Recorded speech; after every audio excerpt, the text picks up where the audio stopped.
প্রশ্ন হলো NAND gate দিয়ে সকল মৌলিক গেট তৈরি। আমরা জানি মৌলিক গেট তিনটি, অ্যান্ড গেট, অর গেট আর আছে নট গেট। তো ন্যান্ড গেটের প্রতীকটা কেমন? ন্যান্ড গেটটা হলো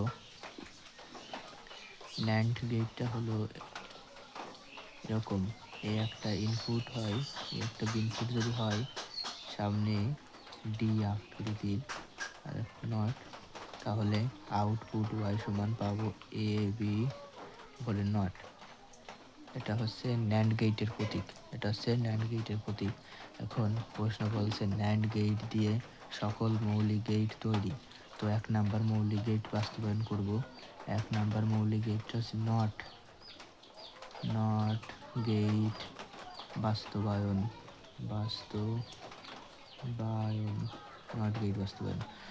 তো একটা কথা মাথায় রাখতে হবে, যে গেট দিয়ে বাস্তবায়ন করতে বলবে সেই গেট ব্যতীত অন্য কোনো গেট ব্যবহার করা যাবে না। তো এখানে বলছে নট গেট বাস্তবায়ন করব কোন গেট ব্যবহার করে? এই যে ন্যান্ড গেট ব্যবহার করে। তো এই নট গেটটা বাস্তবায়ন করি। আমি একটা ইনপুট নিলাম, এখান থেকে আরেকটা ইনপুট নিলাম। কোন গেট দিয়ে বাস্তবায়ন করতে হবে? NAND gate. তাহলে এই যে ন্যান্ড গেট, এখান থেকে একটা ইনপুট নেওয়া হয়েছে, তাহলে আমরা এখানে কি পাবো? ওয়াই সমান আউটপুট ওয়াই সমান এ ইন্টু এ উপরে নট, তাহলে সমান এ নট। এই এ নটটা হচ্ছে নট গেট। তাহলে আমরা ন্যান্ড গেট দিয়ে এই ন্যান্ড গেট ব্যবহার করে এই নট গেট বাস্তবায়ন করলাম। এখন দ্বিতীয় মৌলিক গেট অ্যান্ড গেট বাস্তবায়ন করি। অ্যান্ড গেট বাস্তবায়ন করি। সো অ্যান্ড গেট বাস্তবায়ন করব কোন গেট ব্যবহার করে? এই ন্যান্ড গেট ব্যবহার করে। এখন করি। একটা ইনপুট এ আর একটা ইনপুট বি নিলাম, অ্যান্ড গেট বাস্তবায়ন করব ন্যান্ড গেট দিয়ে। তাহলে একটা ইনপুট এ নিলাম আর একটা ইনপুট বি নিলাম। এখন আমি ন্যান্ড গেট বানাবো। এই হলো ন্যান্ড গেট। তাহলে এখানে আসে এ বি হোল নট। এখান থেকে যদি রীতিমতো আমি আরেকটা ন্যান্ড গেট ব্যবহার করি, তাহলে এখানে কি হচ্ছে? আগে এ বি নটটা লিখি, এ বি নট, পরে এখান থেকে একটা ইনপুট নেওয়া হয়েছে, তাহলে ইন্টু এ বি নট, আর এই নট চিহ্নের জন্য উপরে একটা হোল নট, তাহলে সমান, এটা সমান আমরা কি লিখতে পারি? এটা সমান আমরা লিখতে পারি আগে এ ইন্টু এ সমান আমরা লিখতে পারি এ। তো তাহলে A B not into A B not সমান আমরা একটা এ বি নট লিখতে পারি, একটা এ বি নট, আর তার উপরে ছিল একটা নট, তাহলে এটা সমান আমরা লিখতে পারি এ বি। আর এই এ বিটাই হচ্ছে কি? AND gate. তাহলে আমাদের অ্যান্ড গেট বাস্তবায়ন করা হয়ে গেল ন্যান্ড গেট দিয়ে। তাহলে কি করলাম? অ্যান্ড গেট বাস্তবায়ন করলাম ন্যান্ড গেট দিয়ে। প্রথমে এ একটা ইনপুট বি একটা ইনপুট নিয়ে ন্যান্ড গেট ব্যবহার করে এ বি নট হলো। তারপর এখান থেকে আবার একটা ইনপুট নিলাম, ইনপুট নিয়ে আবার ন্যান্ড গেট করলাম। ন্যান্ড গেট করলে এ বি নট ছিল প্রথমে, তারপর এ বি নট। তাহলে এ বি নট ছিল আগে একটা, তারপরে একটা এ বি নট হলো, তারপরে এই নট চিহ্নের জন্য উপরে একটা হোল নট হলো। এখন আমরা এ ইন্টু এ সমান এ জানি, তাহলে A B not into A B not সমান একটা এ বি নট লিখতে পারি, আর তার উপরে ছিল একটা নট। তাহলে আমরা জানি কি দুটি মানে একটিও না। আমরা জানি এ তার উপরে দুটি নট থাকলে আমরা এ লিখতে পারি। তাহলে এ বির উপরে দুটো নট আছে, তাই এ বি হবে। এটাই হলো উল্লেখিত অ্যান্ড গেট। এখন 3 নাম্বার গেট অর গেট বাস্তবায়ন।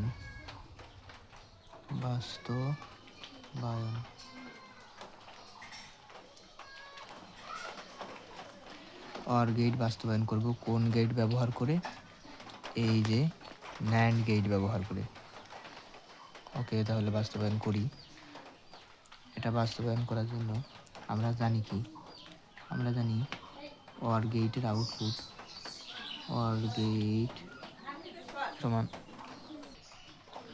OR গেটের আউটপুট আমরা জানি a প্লাস বি।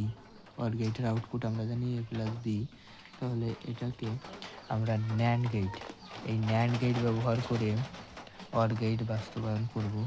তা NAND গেট কী পারে? NAND গেট গুণ পারে। তাহলে এই যোগটা রাখা যাবে না, এটাকে কৌশল করে গুণে নিয়ে আসবো। গুণে নিয়ে আসলে তারপরে আমরা NAND গেট দিয়ে বাস্তবায়ন করতে পারবো। তাহলে OR গেটের আউটপুট a প্লাস বি, এটাকে আমরা কৌশল করে গুণে নেব যাতে আমরা NAND গেট দিয়ে বাস্তবায়ন করতে পারি।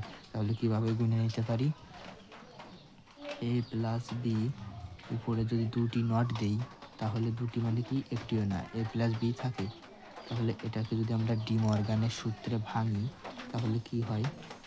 এই প্লাসটা গুণে নিয়ে যাবে, তাহলে a ইন্টু বি, আর এটা ভেঙে যাবে, ভেঙে গেলে এ মাথায় একটা নট, বির মাথায় একটা নট, আর উপরের নটটা তো ছিলই।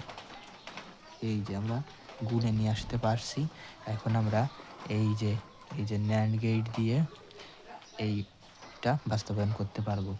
তাহলে কিভাবে করতে পারি? হ্যাঁ, এটা দেখে দেখে আমাদের প্রতীকটা করতে হবে। তাহলে প্রথমে দেখো a নট করতে হবে, a নট। তাহলে আমরা a নট করব। সো এটা করার আগে একটা ইনপুট নিলাম, এখান থেকে মাথায় রাখতে হবে a নট করবো ঠিকই, কিন্তু কি গেট ব্যবহার করব? এই NAND গেট ব্যবহার করব। তাহলে দেখো কি করি, এখান থেকে আরেকটা ইনপুট নিলাম, নিয়ে এই যে NAND গেট করলাম। তাহলে এখানে কি পেলাম? a নট পেলাম। ঠিক আছে, a নট পেয়ে গেলাম। এখন দেখো এই দেখো বি নট লাগবে, বি নট। তাহলে সেমভাবে বিটাও ভে করি, এই হলো বি। এখান থেকে একটা ইনপুট নিয়ে এই যে NAND গেট করলাম, তাহলে এটা হলো B NOT. a NOT B NOT পেয়ে গেছি। এটা এখন কিসে আছে? এটা এখন কিসে আছে? NAND গেটে আছে। তো এই দুটোকে যদি আমি NAND গেট করে দিই,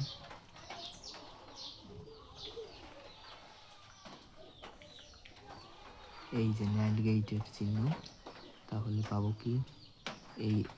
এইটা পাবো যে a not into B not, আর এই যে নট চিহ্ন, এই নট চিহ্নের জন্য উপরে একটা হোল নট আমরা গঠনগতভাবে পেয়ে গেলাম।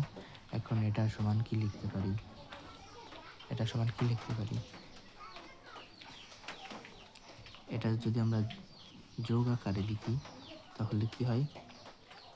এটা যোগে নিয়ে যাব, গুণ আছে যোগে নিয়ে যাব। তাহলে a প্লাস বি, এই নটটা ভেঙেছি আর এই গুণটাকে যোগে নিয়েছি, এই নটটাকে ভাঙবো আর এই গুণটাকে যোগে নেব ডি মর্গানের সূত্রে।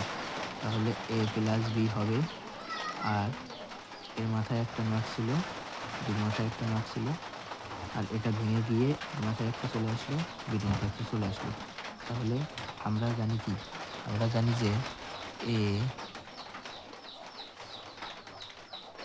তার উপরে দুইটা নট মানে এই লেখা যায়। তাহলে এর জন্য এর মাথায় দুইটা নট মানে a প্লাস বির মাথায় দুটো নট মানে হলো বি। তাহলে এটা পেয়ে গেলাম হচ্ছে OR গেট। OR গেট কোন গেট ব্যবহার করলাম? NAND gate.